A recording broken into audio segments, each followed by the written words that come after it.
telah mempercayakan berita perdamaian itu kepada kami.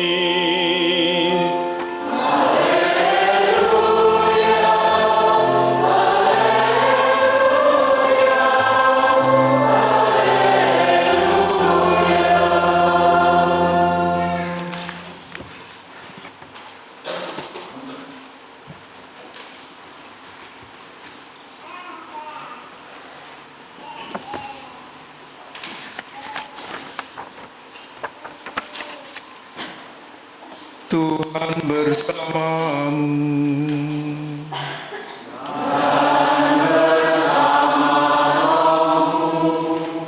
Inilah Injil Yesus Kristus menurut Matius.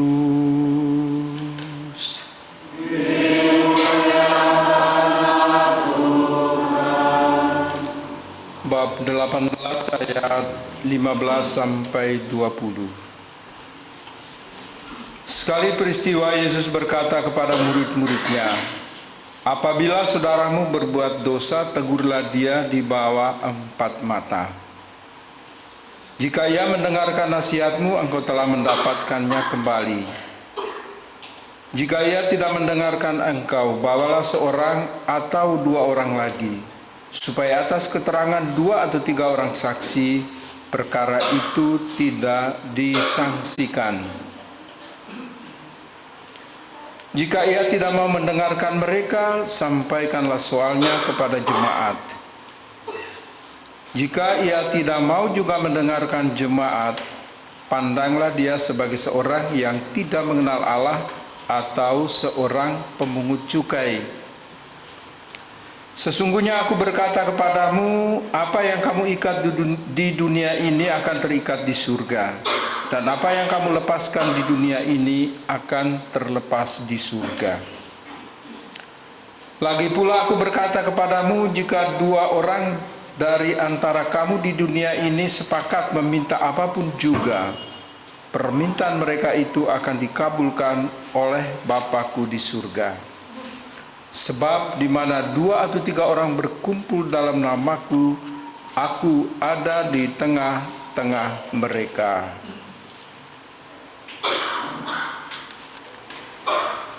Demikianlah sabda Tuhan. Terpujilah Kristus.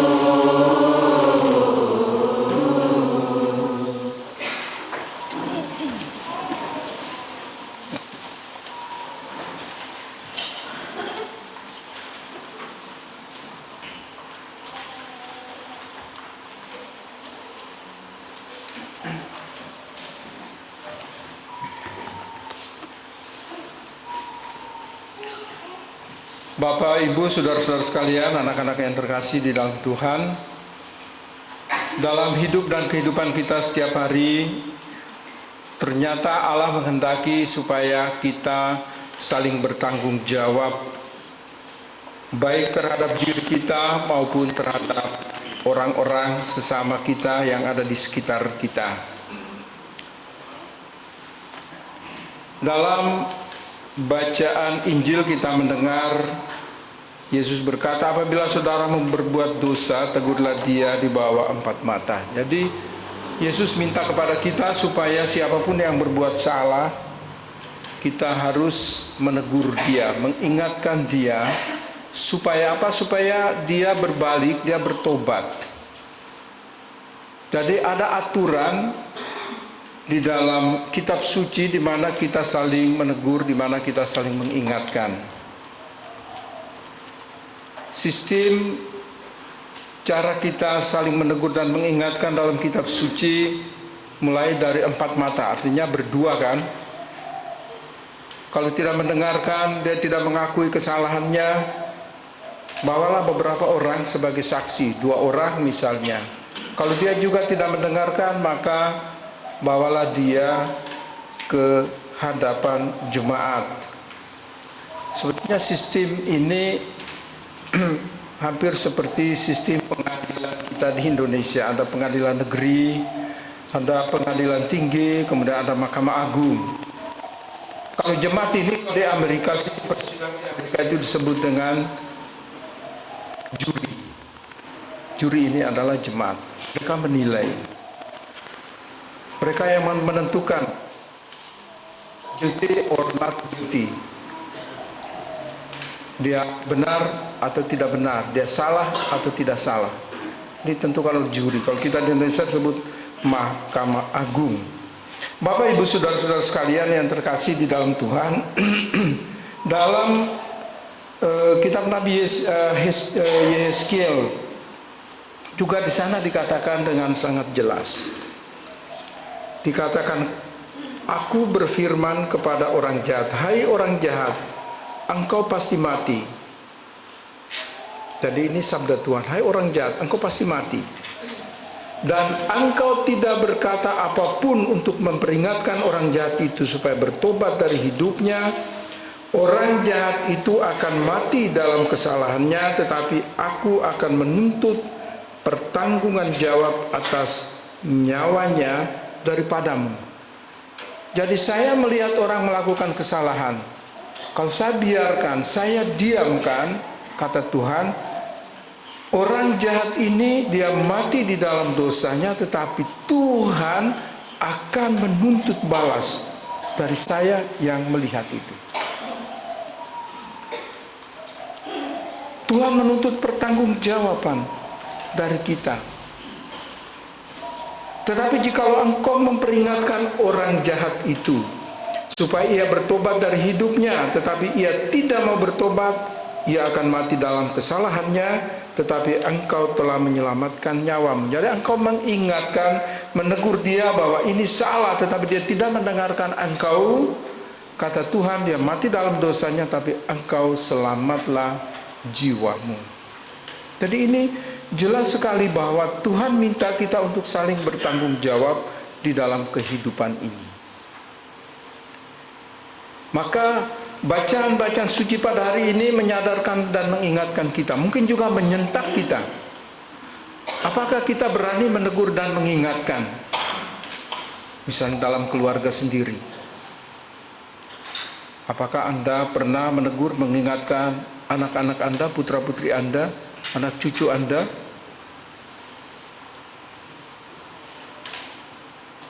Kalau pacaran, jangan terlalu malam misalnya, atau membiarkan saja. Ingat, Anda harus bertanggung jawab ini.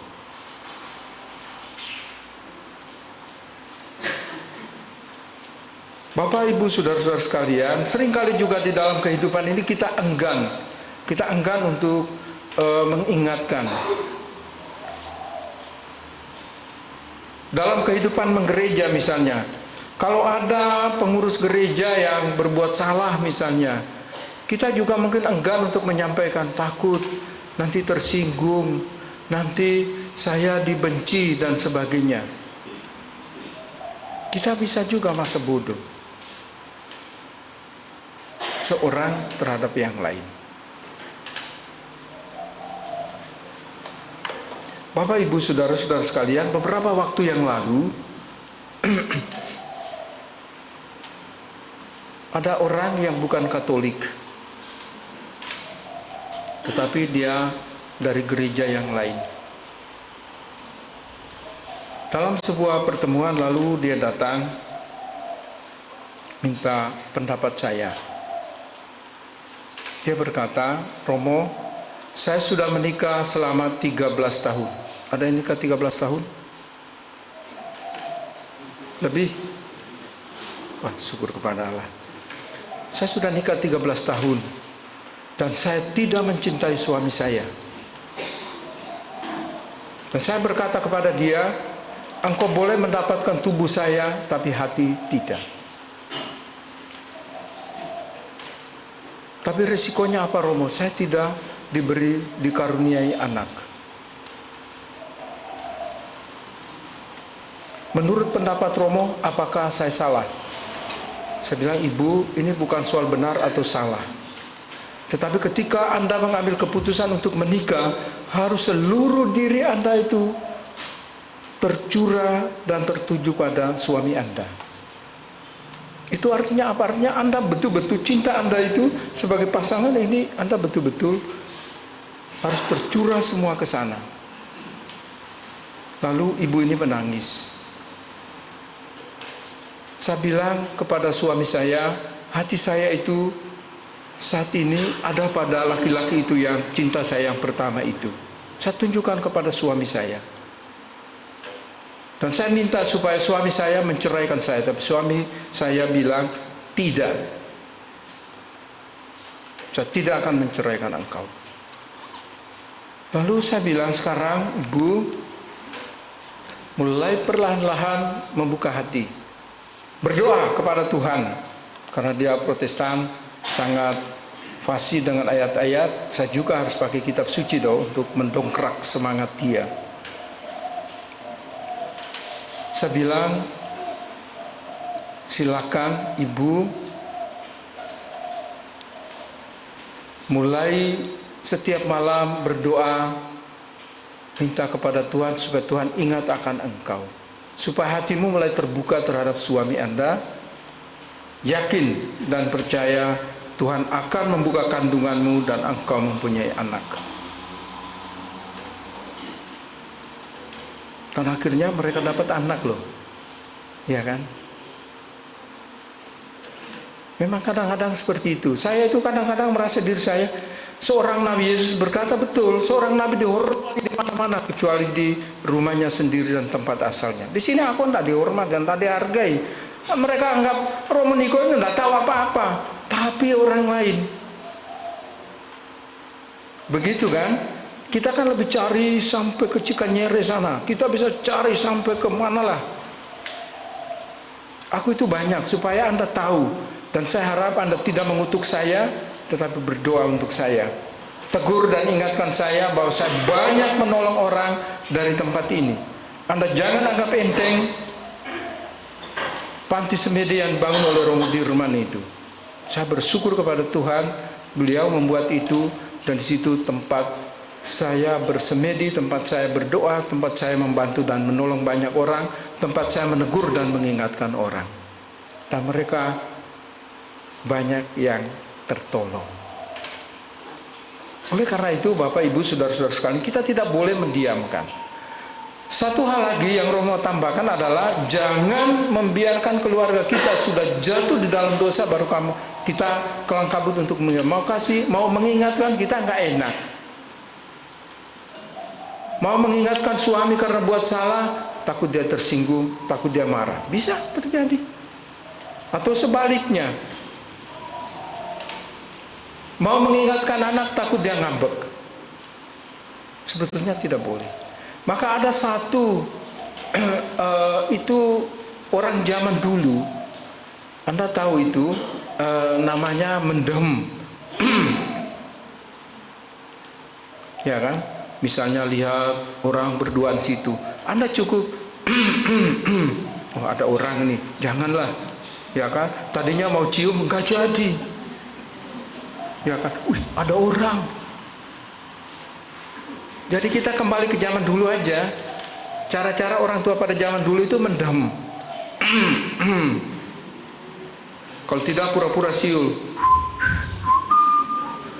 Wah ada orang, nggak jadi buat jahat, ya toh. Ya ini cara kita mencegah, ya kan? Karena apa? Karena nanti mengobatinya repot. Kita punya sifat ewu pekewu terhadap orang lain sehingga kita sulit untuk menegur dan mengingatkan orang lain. Ada orang yang kalau diingatkan dia bersyukur, terima kasih. Tapi ada orang yang tidak mau terima loh. Baru-baru ini saya kenal lah orang Jakarta, satu dua saya kenal. Baru hari Jumat itu saya dalam perjalanan terus di WA, Romo apakah saya bisa telepon? Boleh, saya dalam perjalanan, silakan Anda menelpon. Telepon. Saya lagi enggak enak Romo. Apakah saya berdosa? Apakah saya salah? Saya mengingatkan Romo saya, tapi saya dimarah. Padahal hanya kami berdua. Saya bilang, Romo, apakah saya boleh menyampaikan ini? Jadi ibu ini bilang, ada ibu itu, dia baik di depan Romo, tapi di belakang dia menceritakan yang jahat-jahat. Kemudian ada umat juga bilang bahwa ibu itu manis, baik. Ketika Romo ulang tahun, semua orang situ dia datang, cium cipiki, cipaka atau apa itu, ya kan? Begitu ya. Lalu saya bilang, ya kalau banyak orang ya nggak apa-apa lah, ya kan? Asal jangan di tempat yang gelap, itu kan sudah ciumannya lain itu, ya. Tapi yang saya mau katakan bahwa si ibu ini mengingatkan Romonya, tapi Romonya nggak terima loh. Saya bilang, nggak usah membenci Romonya, tapi berdoalah bagi dia supaya bertobat. Ya kan? Masa aku suruh, udah antam aja. Aku juga Romo Jadi berdoa aja kalau lihat Romo seperti itu. Kalau kita segan, sebetulnya saya juga terbuka kok, ditegur, diingatkan. Saya senang. Kenapa harus takut? Memangnya saya malaikat atau saya Tuhan Allah? Tidak. Maka di dalam ME itu dikatakan bahwa saya itu bertanya, siapa pasangan saya? Ya kan? Begitu loh. Kalau orang datang nama ME kan berpasangan ini. Terus saya, pasanganku sopo gitu. Pasangan saya adalah umat yang saya gembalakan atau teman sekomunitas saya. Para suster juga nanti ikut ME. Pasangan Anda itu umat dan juga anggotamu di panti jompo atau panti asuhan. Ya, jadi jangan takut. Romo, saya kan nggak punya pasangan. Jangan. Pasangan kita banyak loh. Jadi kita itu lebih kaya. Supaya apa? Supaya kita lebih terbuka untuk saling menegur, saling mengingatkan. Ya, saya mau katakan bahwa sebetulnya di nas kitab suci pada hari ini itu waktu Anda ikut ME itu memang diberitahu teknik-teknik mengenai hal itu. Ya, ada yang 4 mata. Ya, jadi terbuka satu sama lain, saling menegur, saling mengingatkan. Enggak masalah. Kalau Anda nggak bisa omong langsung, tulis surat. Buat surat cinta. Suamiku yang tercinta, saya melihat kamu sekarang berubah. Ya, sekarang kamu lebih asik dengan HP-mu daripada dengan saya. Pasang di status. Suami lihat, waduh. Kalau tidak tulis, taruh di tempat tidur. Begitu ya, itu untuk ME. Jadi tahu. Akhirnya sadar, ternyata saya selama ini jauh dari pasangan saya. Jadi ini cara-cara yang dibangun oleh gereja untuk menolong kita semua untuk saling menegur, saling mengingatkan. Tidak ada yang saleh, yang suci melulu, nggak ada. Selama kaki kita masih berpijak pada bumi ini, kita selalu melekat erat dengan kotoran, selalu melekat erat dengan kesalahan, selalu melekat erat dengan kelemahan. Itulah sebabnya kenapa gereja punya sakramen yang namanya sakramen rekonsiliasi atau pengampunan dosa. Apakah Anda ragu dengan para Romo? Kuasa itu ada pada kami. Ya, tadi juga diulang lagi dalam nas ini. Aku berkata kepadamu, sesungguhnya apa yang kamu ikat di dunia ini akan terikat di surga, dan apa yang kamu lepaskan di dunia ini akan terlepas di surga.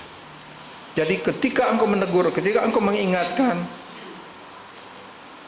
tapi dia tidak mendengarkan, dia akan terus-menerus terikat pada kesalahannya, dan itu sampai di sana pun tetap terikat.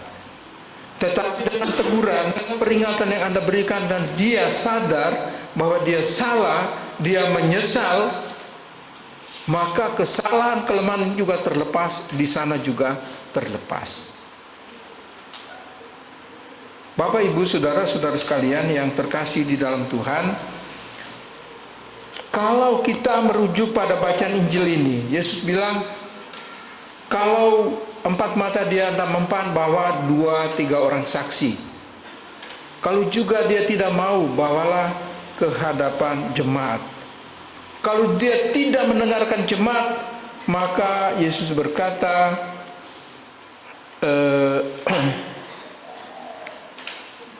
anggaplah dia sebagai orang yang tidak mengenal Allah atau seorang pemungut cukai, artinya orang berdosa.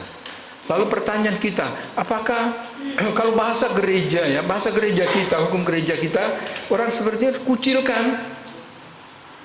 Loh, terus mana kasih ini?